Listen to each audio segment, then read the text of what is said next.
You may recall from the famous movie The Ten Commandments with Charlton Heston and Yul Brynner that Moses wore a distinctive colored robe to signify his seed line as being of the house of Levi, the tribe of Levi. The movie romanticizes this, however, the practice of tribal seed line distinction by use of colors and lines upon clothing and robes was very real. And this practice would be adhered to even as the tribes of Israel who left Samaria migrated into Europe. And here are some examples of the practice by the Judean family clothing, which denote family seed lines. In other words, of the tribe of Judah. And here are European and Britannic examples of clothing which denote family seed lines and or tribes or clans, and it's called tartan. Tartan has roots which go back much farther than most people are aware of. And it spanned the families of the European tribes, and this would also later translate into family crests and symbols of heraldry of nobility. But now let's look at even some more compelling facts. Let us consider Her Majesty Queen Elizabeth II of the United Kingdom. Very few know the royal family's lineage beyond a few generations, but there is an unbroken seed line of this royal family which goes all the way back to King David of Israel, of Judah, and actually even precedes that and goes all the way back to Ha-Adam himself, meaning Adam, the husband of Eve. There are 153 generations from Adam to Queen Elizabeth II. But how did David's throne, the throne of Judah, the throne of Israel, come to be located in Britain? Well, to understand this, let's go back to King David, who as a boy slew Goliath and rose up to be the second king of Israel after Saul. And see that God promised King David that his seed would forever sit upon the throne of Israel. Then we will see how David's throne eventually came to be located in Britain. In the book of 2 Samuel, chapter 7 and verse 8, it is written,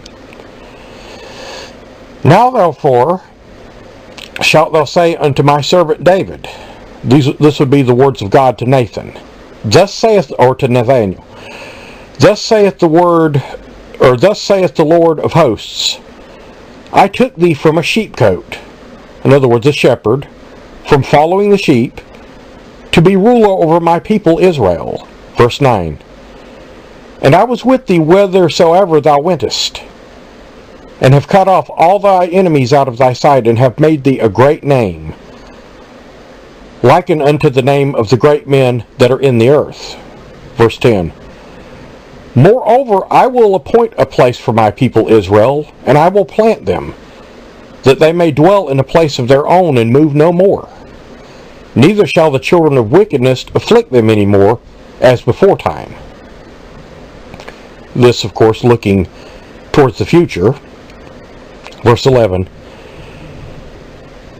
"And as since that time I have commanded the judges to be over my people Israel, and have caused them to rest from all thine enemies, also the Lord telleth thee that he will make thee an house." Verse 12, "And when thy days be fulfilled, and thou shalt sleep with thy fathers," in other words, when David dies, "I will set up thy seed after thee, which shall proceed out of thy bowels," or his body, "and I will establish his kingdom. And he shall build a house for my name, and I will establish the throne of his kingdom forever. I will be his father." Verse 14, "I will be his father, and he shall be my son.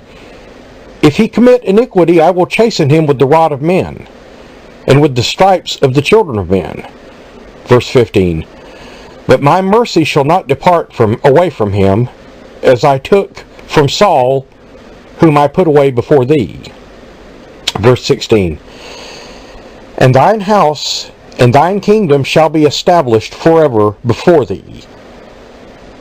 Thy throne shall be established forever. In other words, from David's time on, the throne would exist forever. Now we know Solomon would come from David's bowels or body as his seed, and he would build God's temple. But in the bigger picture, it is Christ that was the house or the temple of God, and who shall reign over Israel, and indeed over all, forever.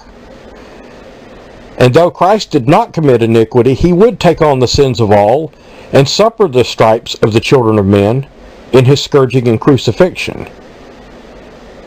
Yet, when Christ departed, he promised he would return. And until Christ returns for his throne, the seed of David does still sit upon the throne.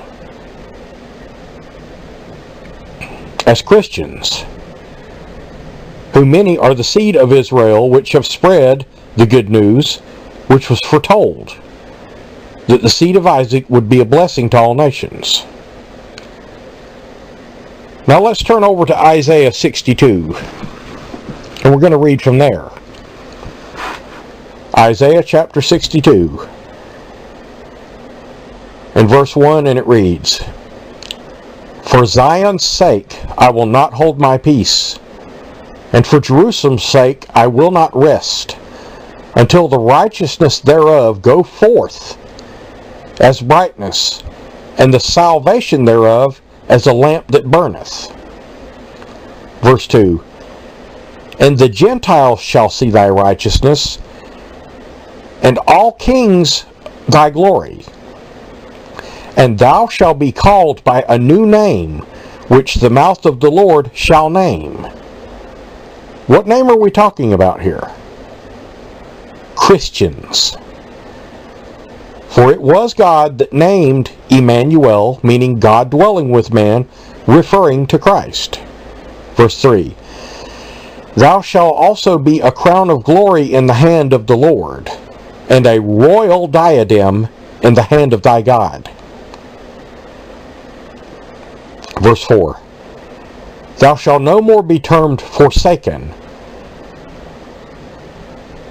neither shall thy land any more be termed desolate, but thou shalt be called Hephzibah. Hephzibah in Hebrew meaning, my delight is in her. And thy land, Beulah, which is to say married. For the Lord delighteth in thee, and thy land shall be married. It kind of explains itself at the end of the verse there. Verse 5, For as a young man marrieth a virgin, so shall thy sons marry thee. And as the bridegroom rejoiceth over the bride, so shall thy God rejoice over thee. The bridegroom, of course, symbolically speaking of Christ. So from these verses, we know that David's kingdom would be established forever.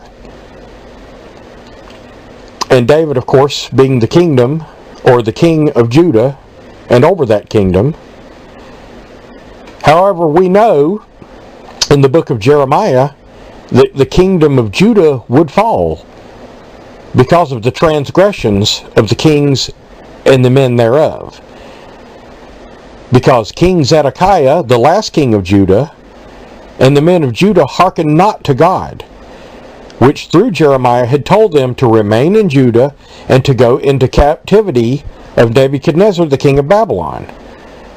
But instead, Zedekiah attempted to flee and was overtaken and captured. We will pick this up now in Jeremiah chapter 39 and verse 4.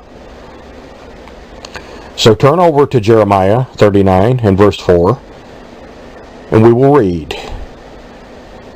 And verse 4 reads, And it came to pass that when Zedekiah the king of Judah saw them, meaning the Chaldeans, the Babylonians, and all the men of war, then they fled, and went forth out of the city by night, by way of the king's garden, and betwixt the two walls. And he went out by the way of the plain. Verse 5. But the Chaldeans, which is the Babylonians, army pursued after them and overtook Zedekiah in the plains of Jericho. And when they had taken him, they brought him up to Nebuchadnezzar, king of Babylon, to Riblah, in the land of Hamath, where he gave judgment upon him. Verse 6. And the king of Babylon slew the sons of Zedekiah in Riblah before his eyes. Also the king of Babylon slew all the nobles of Judah. Moreover, verse 7, moreover he put out Zedekiah's eyes and bound him with chains and carried him to Babylon. Now there is a type here. Can you spot it? No eyes to see, being put into the bondage of chains and carried away to Babylon. Babylon fully interpreted, meaning confusion because of what happened at the Tower of Babel. But also we see that Zedekiah's male heirs, his sons, were killed. However, Zedekiah had daughters, which were not killed. We will read of them later. Verse 8. And the Chaldeans burned the king's house and the houses of the people with fire, and brake down the walls of Jerusalem. Verse 9. Then Nebuzaradan, the captain of the guard, carried away captive into Babylon the remnant of the people that remained in the city, and those that fell away, that fell to him, and the rest of the people that remained. Verse 10. But Nebuzaradan, the captain of the guard, left of the poor of the people, which had nothing, in the land of Judea, and gave them vineyards and fields at the same time. In other words, who we're talking about here is the ones that did not flee. The ones that did not flee were taken into the captivity, but were not taken away to the land of Babylon. They obeyed God and remained in the land of Judea. This would also be symbolic of God's election, who obey the voice of God and do not flee, but go into the captivity of the king of Babylon to come and give testimony against him when they are delivered up. Verse 11. Now Nebuchadnezzar, king of Babylon, gave charge concerning Jeremiah to Nebuzaradan, captain of the guard, saying, verse 12, Take him, and look well to him, and do him no harm, but do unto him as he shall say unto thee. In other words, obey him. Verse 13. So Nebuzaradan and the captain of the guard sent, and Nebuchadnezzar, Rabsaris, Nergal-Shazarezer, Rabmag, and all the king of Babylon's princes. Verse 14. Even they sent and took Jeremiah out of the court of prison, and committed him to Gedaliah the son of Ahikam, the son of Shaphan, that he should carry him home. So he dwelt among the people. Verse 15. Now the word of the Lord came to Jeremiah while he was shut up in the court of the prison, saying, verse 16, Go and speak to Ebed-melech, the Ethiopian, saying, Thus saith the Lord God of hosts, the God of Israel, Behold, I will bring my words upon this city for evil and not for good, and they shall be accomplished in that day before thee. In other words, you'll witness it. Verse 17. But I will deliver thee in that day, saith the Lord, and thou shalt be not given into the hand of the men who thou art afraid. Verse 18. For surely I will deliver thee, and thou shalt not fall by the sword, but thy life shall be a prey unto thee, because thou hast put thy trust in me, saith the Lord. In other words, we've seen Jeremiah spared here, and basically the people who have obeyed God. The ones that disobeyed God, not going to be so lucky. Just as Zedekiah was not so lucky and all of his male heirs. But in chapter 43 of the book of Jeremiah, we have record that the men of Judah which did flee to Egypt took Jeremiah and the king's daughters. This would be the daughters of Zedekiah. And they went to Taphanes, Egypt. And we can place them there during this time. So Jeremiah chapter 43 and verse 1. And it came to pass that when Jeremiah had made an end of speaking unto all the people, all the words of the Lord their God, for which the Lord their God had sent him to them, even all those words. Verse 2, Then spake Azariah, the son of Hoshaiah, the son of Johanan, the son of Kareah, and all the proud men, saying unto Jeremiah, Thou speakest falsely. The Lord our God hath not sent thee to say, Go not into Egypt to sojourn there. In other words, they're calling Jeremiah a liar. They're saying, God has not spoken to you. This is very similar to how many churches teach today, believe it or not. Verse 3. But this will be them continuing to speak. But Baruch, the son of Neriah, setteth thee on against us, for to deliver us into the hand of the Chaldeans, that they might put us to death and carry us away captives into Babylon. Verse 4. So Johanan, the son of Kareah, and all the captains of the forces, and all the people obeyed not the voice of the Lord to dwell in the land of Judah. In other words, they didn't stay in Judah as they were ordered to by God. But Johanan, the son of Kareah, and all the captains from the forces took the remnant of Judah that were returned from all the nations whither they had been driven to dwell in the land of Judah. Verse 6, even men, women, and children, and the king's daughters.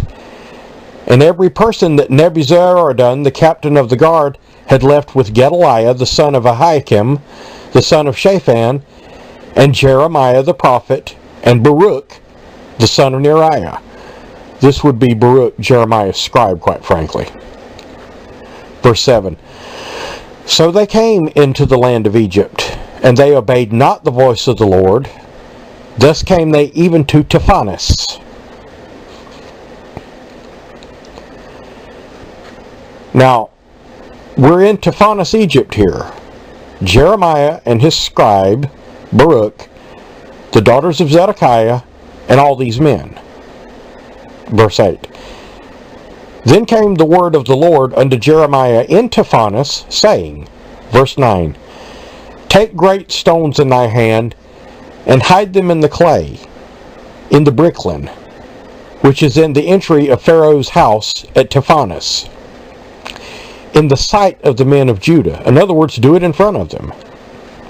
Verse 10, And say unto them, Thus saith the Lord of hosts, the God of Israel, Behold, I will send and take Nebuchadnezzar, the king of Babylon, my servant. You want to remember that. And will set his throne upon these stones that I have hid, and he shall spread his royal pavilion over them.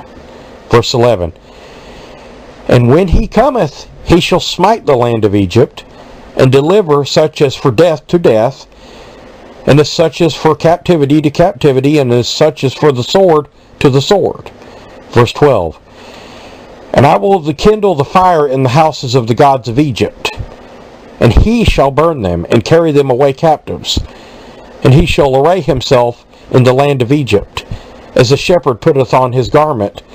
He shall go forth from thence in peace. You want to catch a type here of the king of Babylon to come, the king of confusion, which is, of course, Satan, the Antichrist. And what he will do to those that worship false gods, or those who do not know the truth. Verse 13, He shall break the images at Beth Shemesh, that is in the land of Egypt, and in the houses of the gods of the Egyptians he shall burn with fire. In Jeremiah chapter 46 and verse 25, it reads, "The Lord of hosts, the God of Israel, saith, Behold, I will punish the multitude of No and Pharaoh in Egypt with their gods and their kings, even Pharaoh and all the men that trust in him." Verse 26, "And I will deliver them into the hands of those that seek their lives, and into the hand of Nebuchadnezzar king of Babylon, and into the hand of his servants. And afterwards it shall be inhabited, as in the days of old, saith the Lord." Verse 27, "But fear thou not, O my servant Jacob, and be thou not dismayed, O Israel, for behold, I will save thee from afar off, and thy seed from the land of their captivity. And Jacob shall return, and be in rest and at ease, and none shall make him afraid." Now I want you to remember the words of that verse. That he would save the seed from the land of their captivity, which means Babylon. You got a twofold meaning in that. First of all, the daughters of Zedekiah, who would be the seed of Zedekiah, the seed of David. And then, of course, the seed of the children of Israel, from the king of Babylon to come. Verse 28. "Fear thou not, O Jacob my servant, saith the Lord, for I am with thee. For I will make a full end to all the nations whither I have driven thee. But I will not make a full end of thee, but correct thee in measure. Yet I will not leave thee wholly unpunished." Again, this is the trademark of God to correct his children, especially those of the seed of Jacob, Israel. But this is where the biblical references to the remnant of Judah, meaning the seed line, the throne of David, end. And history tells us the rest. For in Taphanes, Egypt, to this day, there stands a ruin inscribed with the words, "The daughters of Judah dwelt here." And we know that in Ireland, just after these events, would come a man who would be called Olam Fala, which means the great prophet or great teacher, who had a scribe and brought with him two daughters of a royal noble seed line. On the eventual tomb of this Olam Fala is his scribe's seal, and it is identical to the seal of Baruch, the scribe of Jeremiah. So Olam Fala is what turns out to be Jeremiah the prophet. And he brought to Ireland the two daughters of this royal bloodline of the king of Judah, which eventually set up a new kingdom at Terah. And the arrival of Olam Fala in Ireland coincides perfectly with the disappearance of Jeremiah the prophet and the daughters of Zedekiah, the last king of Judah. One of these daughters of Zedekiah was named Sukkoth, or Sukkoth, which is where the name Scotland would eventually come from. Previous to this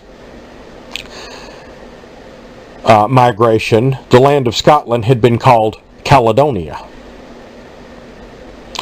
There is also an analogy given in figs.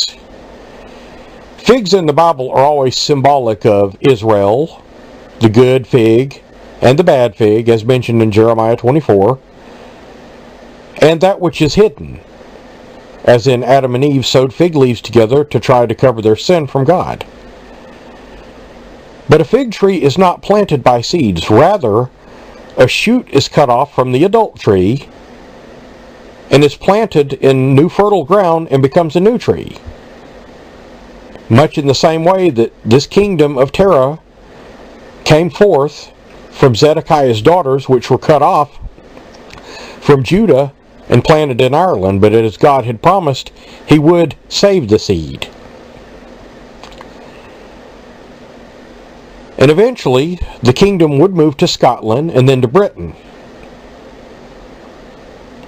Let's also take note of the Hebrides Islands above Scotland, above that former land called Caledonia, which was named for Sukkoth, the daughter of Zedekiah, Tephi.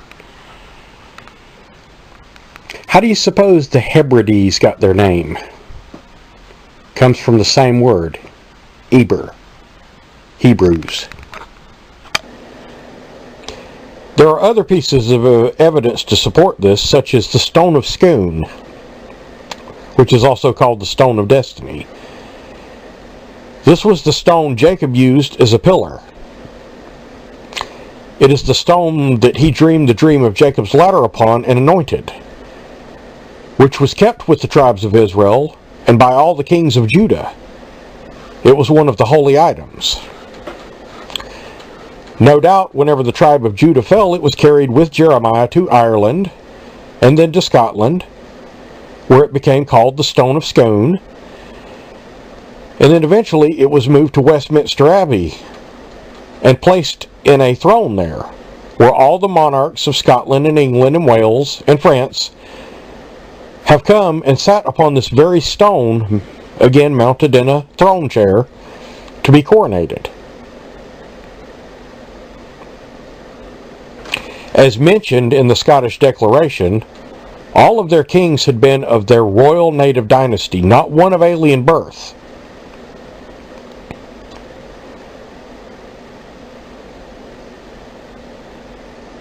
But as further documentation, at some point I will post the unbroken seed line or royal king line of ascension of Adam right down to Queen Elizabeth, which again is 150 generations. And here are some documentations of the pillar, which would eventually become the Stone of Scone, over its long existence.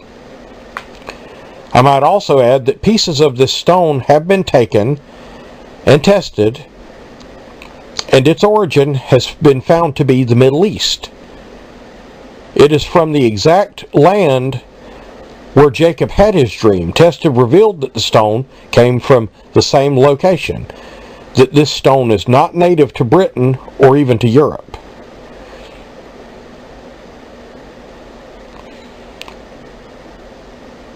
We also know that God promised that one day these two kingdoms, Israel and Judah, would be reunited and restored.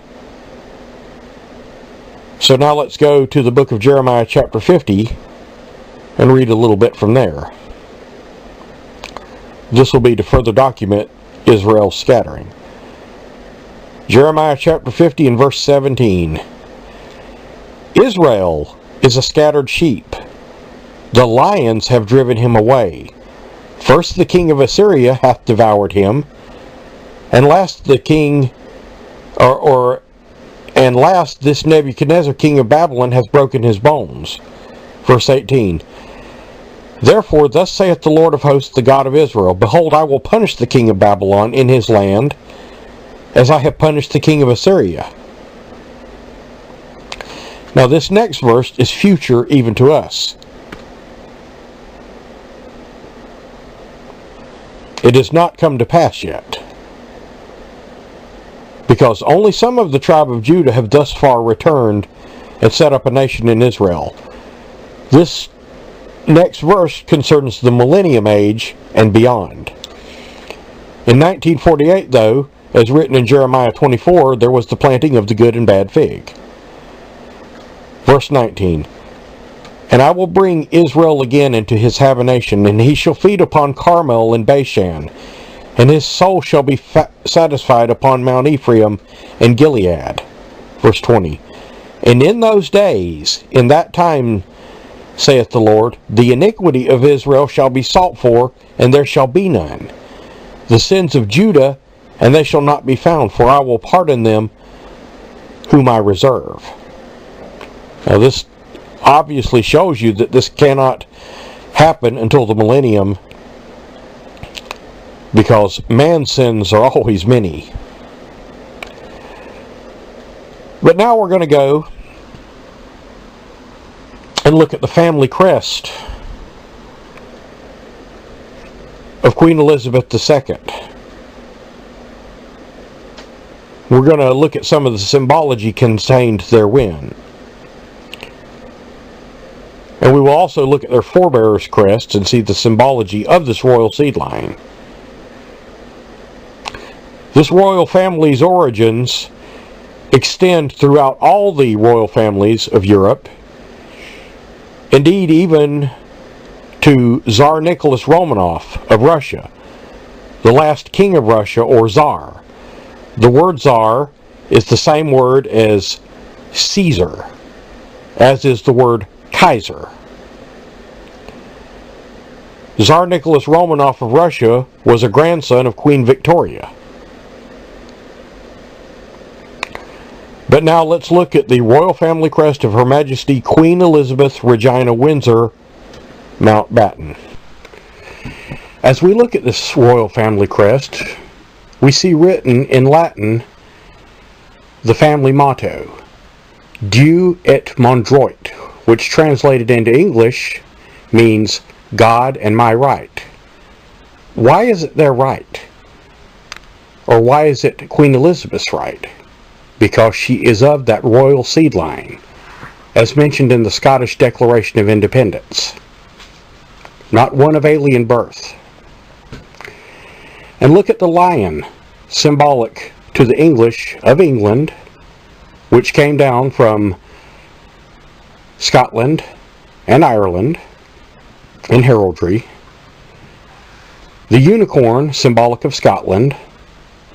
The harp, symbolic of Ireland, and the red dragon, symbolic of Wales. In an earlier version of this study, I had said the red dragon was symbolic of Scotland, and that was because of a number of studies I was doing at the time, where in Scottish nobility the red dragon was very prevalent. But what is the deeper symbology? What do we glean from these heraldry symbols? Well, first of all, what is the lion symbolic of in the Bible? What was said to Judah? The lion is of Judah. It is the symbol used by the tribes of Israel. And the lion's place was always to the right, even in the land allotment. And when Israel was in the desert, Judah was always to the right. The unicorn, symbolic of the tribe of Ephraim. And their placement here together on this shield, the lion in a place of prominence,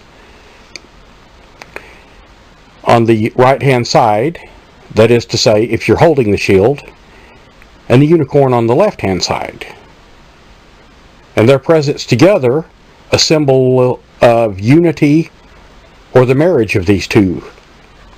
In other words, the tribe of Judah and the tribe of Ephraim.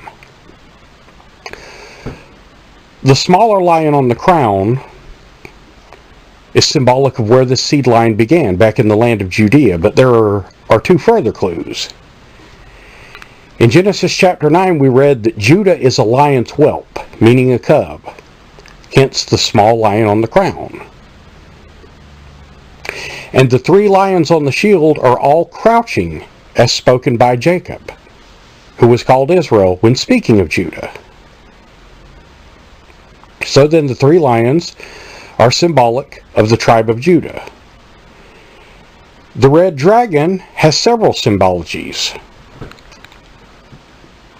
First, being symbolic of the seed of Cain who would travel along with Israel and scattered amongst the people of Israel, The red dragon even mentioned in the book of Revelation is persecuting the woman who brought forth the man-child, meaning Mother Israel. And the harp of David, symbolic of the families of this bloodline, which passed through Ireland, where the harp is symbolic, through Scotland, and down to England.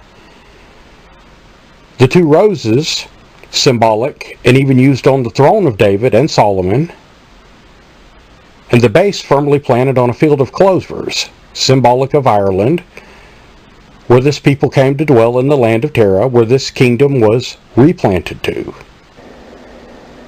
Former crests from the past, we see this same royal bloodline, and we see more symbologies.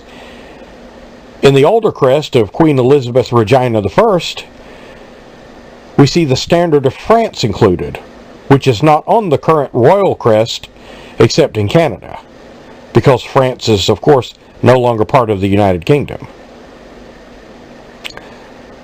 But where are these three lions? Where do they come from on the shield? Well, they came forth in ages past from King Richard. As we discovered in the Scottish Declaration of Independence of Arbroath in 1320, the Scots knew their heritage even in the year 1320. So it is not hard to imagine that King Richard the Lion-Hearted, which was at an even earlier time, also knew his family's lineage, which is one of the reasons why Richard quested in the Crusades to go and recapture his ancestors' beloved Jerusalem from the Arab Moors, which he would have seen as infidels. Incidentally, during this time, if you have seen movies or read the books such as Ivanhoe, you will see that there was a disdain for the Jewish, even in that time, who were not Christians. But Richard's battle shield bears these three lions, of course symbolic of the tribe of Judah. And of course the Knights Templar, which spawned of these crusades, would bring forth many legends of the quest for the Holy Grail, which are also symbologies for the blood of this seed line. For in communion we partake of the wine symbolic of the blood of Christ.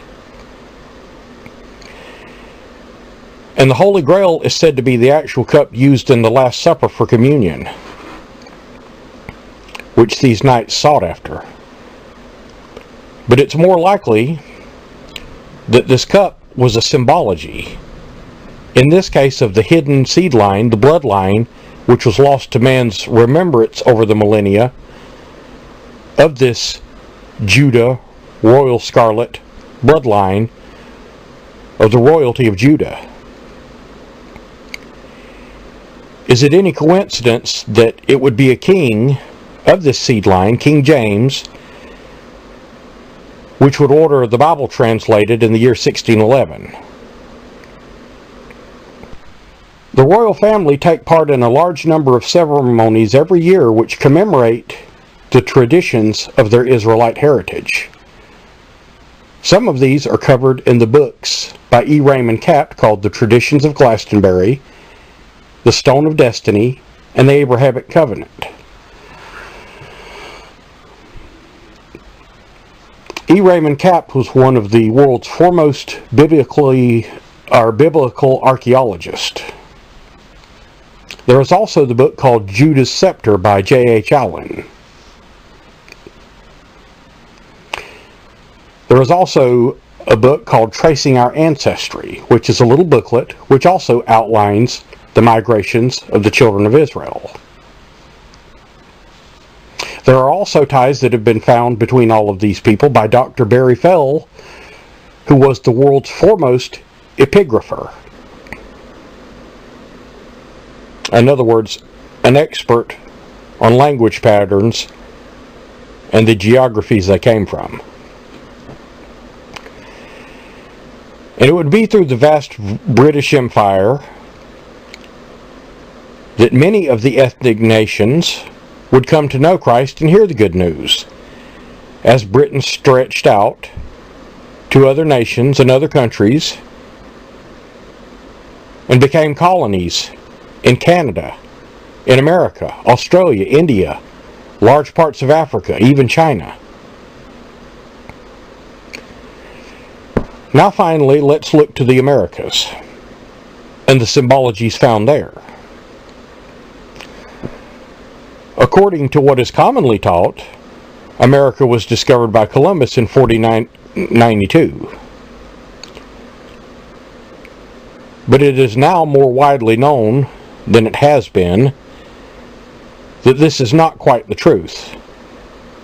For America had been visited long before Columbus and even before the birth of Christ by many different peoples, including Hebrews, Romans, Greeks, various members of the 12 tribes who were unaware of their ancestry, and in latter years, even peoples from the north, the Vikings, and other peoples, even Russians and Mongols from other heritages. But these are not taught as part of history, because there is a long-standing controversy between Columbian history and actual history. However, let's begin by looking into America at the first established colonies.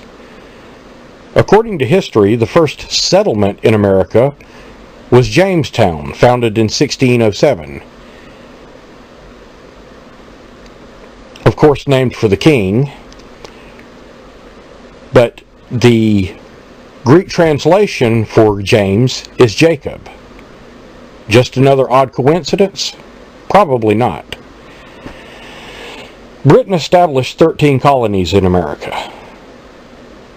13 in biblical numerics is symbolic of rebellion.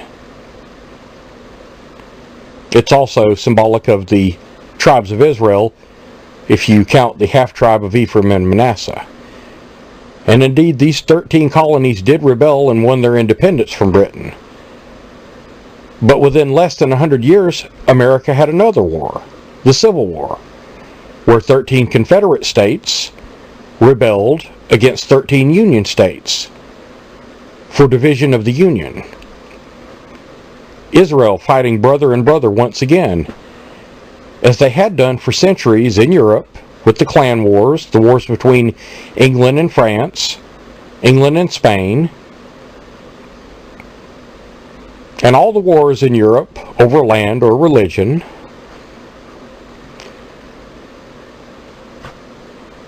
And again, 13 also symbolic, as I had alluded to the number of the tribes of Israel, with the split of the half-tribe of Ephraim and Manasseh. Manasseh, of course, the 13th tribe, seeing as Joseph had no tribe, but his portion was passed on to his sons Ephraim and Manasseh. Incidentally, another of the early settlements in Virginia, this virgin land, was called Manassas, where a famous Civil War battle occurred. Sounds very much like Manasseh. Also Norfolk. Norfolk, people of the North. And look at the symbology in our own standards and ensigns and heraldry. Take the American flag. 13 stripes and a royal field of blue, which now hold 50 stars. Remember, I told you earlier to keep stars in mind.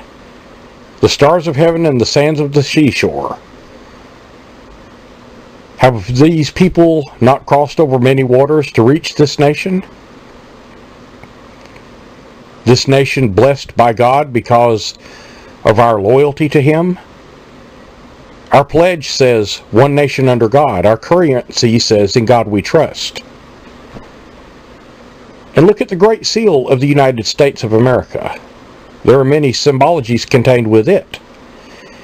The eagle, symbolic of our national bird, but also symbolic of God's protection, as an eagle who flutters over her nest. In one claw clutching 13 arrows, and in the other an olive branch with 13 leaves. These are supposed to represent war and peace, but is that all they mean? No, not by a long shot. These two symbols are the exact symbols of the 13th tribe of Manasseh. The arrows and the olive branches. 13 stripes on the flag on the shield. And on the obverse, a pyramid with 13 steps, symbolizing where this people had once been in bondage. And the missing capstone, just as the Great Pyramid of Giza. Some say these are Masonic or occult symbols, and to some perhaps they are, but to others we see the incomplete pyramid awaiting the chief cornerstone. The chief cornerstone which the builders rejected. In other words, awaiting the return of our Lord and Savior. The outline, missing the capstone, which has the all-seeing eye inside, some say symbolic of enlightenment, others say symbolic of Satan replacing the chief capstone, which would go along with biblical prophecy that Satan shall come disguised as an angel of light or as the Antichrist. 13 letters, Annuit Coptis, meaning a people united. Motto, Novus Order Seclorum, a new order dawns, or a new order begins. 13 letters, E Pluribus Unum, out of many, one. And over the eagle, 13 stars, in the shape of the Star of David, relating to Israel and our heritage. Some claim that these symbologies were derived under some vast Jewish conspiracy, yet if there is a conspiracy, it has less to do with the Jews of the tribe of Judah and more to do with those who call themselves Jews, as written in the book of Revelation chapter 2 and 3. In other words, the seed line of Cain. Again, a study for another time.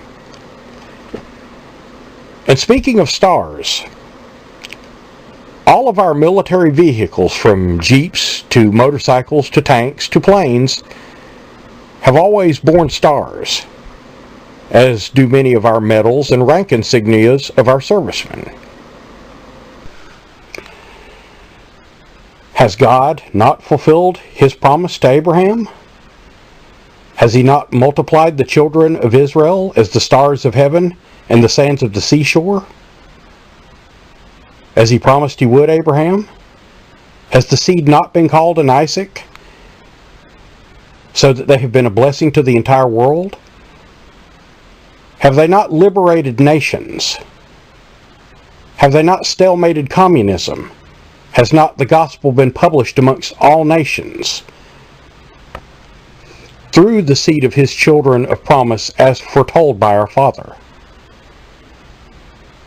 Have not many come from other peoples and races to the faith of Christ and been grafted on to the family tree of Israel?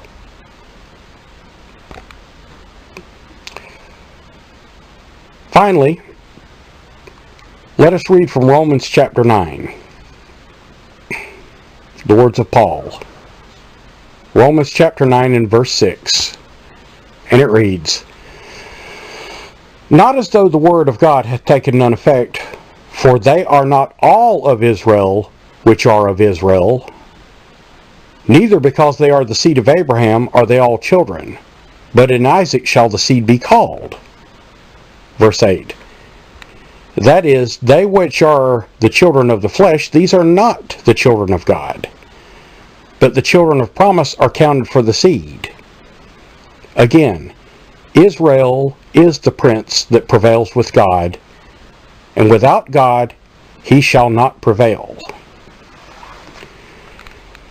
If you have enjoyed this presentation, you can go and study yourself and learn a great deal more by looking into the books and chronicles of history, and by study under great authors such as Dr. E. Raymond Capt, Dr. Barry Fell, Dr. J. H. Allen, and study of the Bible with Pastor Arnold Murray of the Shepherd's Chapel, located on the internet at www.shepherdschapel.com, and also found here on YouTube on other YouTube channels. It is my prayer for you that you will dig into our Father's Word and dig back into history and look into these things to prove or disprove them. It is up to you to decide. May God light your way and reveal the truth to you, to the glorification of His name and the edification of the body of Christ. Thank you for listening. This has been Just Thoughts.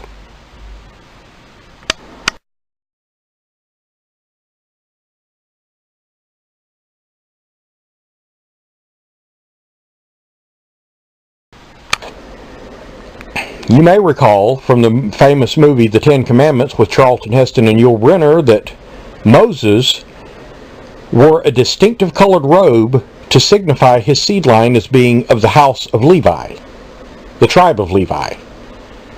The movie romanticizes this, however, the practice of tribal seed line distinction by use of colors and lines upon clothing and robes was very real. And this practice would be adhered to even as the tribes of Israel who left Samaria migrated into Europe.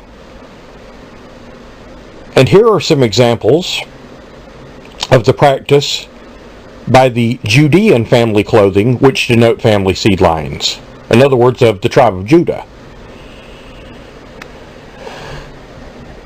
And here are European and Britannic examples of clothing which denote family seed lines and or tribes or clans.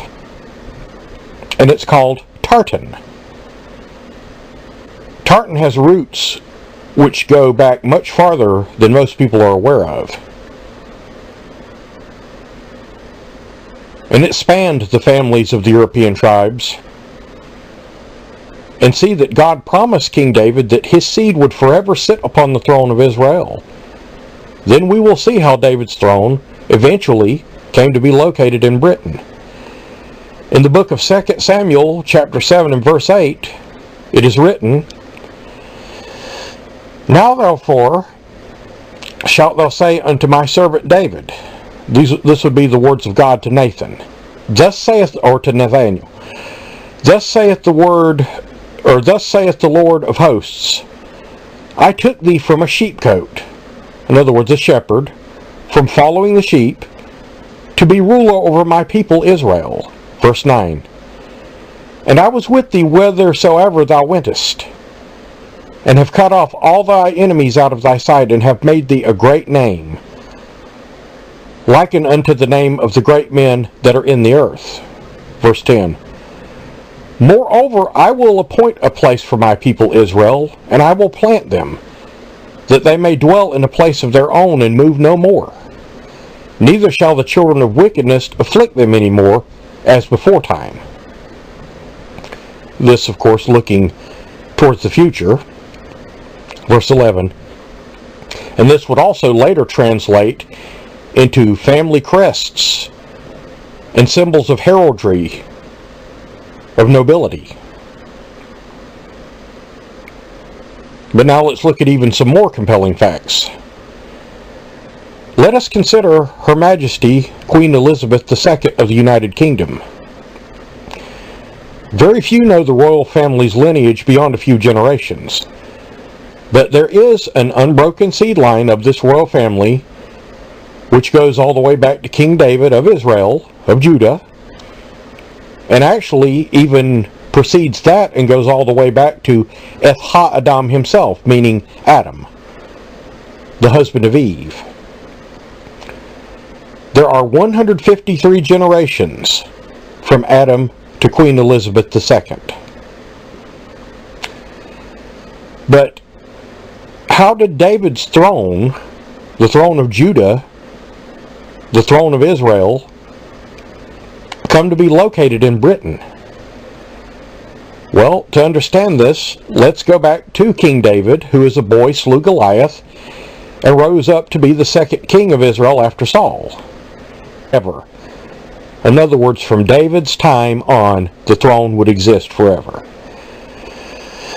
Now we know Solomon would come from David's bowels or body as his seed, and he would build God's temple. But in the bigger picture, it is Christ that was the house or the temple of God, and who shall reign over Israel, and indeed over all, forever. And though Christ did not commit iniquity, he would take on the sins of all, and suffer the stripes of the children of men in his scourging and crucifixion. Yet, when Christ departed, he promised he would return. And until Christ returns for his throne, the seed of David does still sit upon the throne. As Christians, who many are the seed of Israel, which have spread the good news, which was foretold, that the seed of Isaac would be a blessing to all nations. Now let's turn over to Isaiah 62, and we're going to read from there. Isaiah chapter 62. And as since that time I have commanded the judges to be over my people Israel, and have caused them to rest from all thine enemies, also the Lord telleth thee that he will make thee an house. Verse 12. And when thy days be fulfilled, and thou shalt sleep with thy fathers, in other words, when David dies, I will set up thy seed after thee, which shall proceed out of thy bowels, or his body, and I will establish his kingdom. And he shall build a house for my name, and I will establish the throne of his kingdom forever. I will be his father. Verse 14, I will be his father, and he shall be my son. If he commit iniquity, I will chasten him with the rod of men, and with the stripes of the children of men. Verse 15, but my mercy shall not depart away from him, as I took from Saul, whom I put away before thee. Verse 16, and thine house and thine kingdom shall be established forever before thee. Thy throne shall be established forever.